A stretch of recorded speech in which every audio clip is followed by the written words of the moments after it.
there's this impression.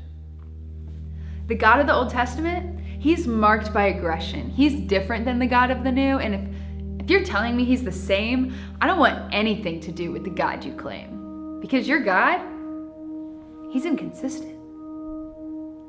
That's a common misconception based solely on perception. But if a distorted one at that, where then tell me is his Old Testament welcome mat? Well, if it seems he's showing favoritism, tell me, why did he start with what we've labeled Judaism?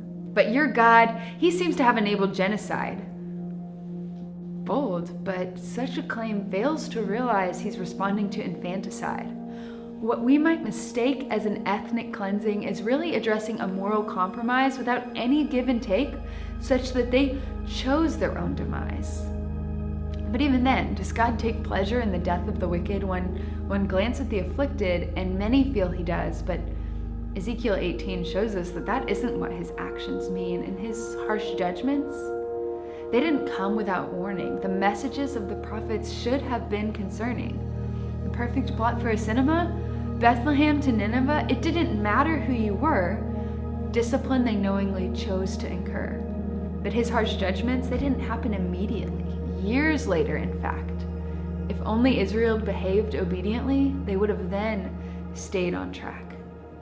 He's not trying to wear a disguise. The answer's in his name. I am who I am. I put the air in your diaphragm.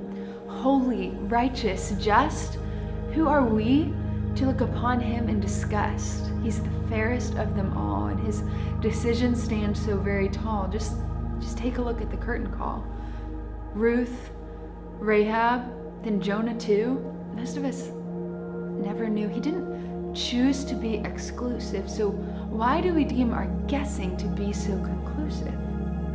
His intent for Israel, it was for them to be a blessing to all the other nations, which seems to destroy most expectations about the God of the Old Testament and his dealings with the rest of the world. So why limit God to your artificial ceilings? What would it mean for you if my God was actually loving? Would you find yourself whirled in confusion, calling it all an illusion, or after further investigation, would such a trait be a foregone conclusion? Because my God, he's not inconsistent.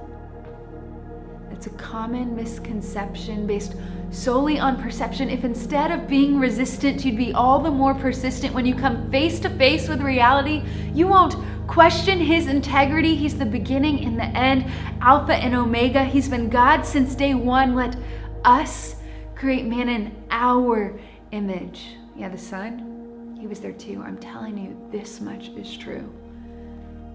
2 Peter says that they deliberately overlook truth, but for some of us, I think that's time we never took. Time to see what God's word actually says.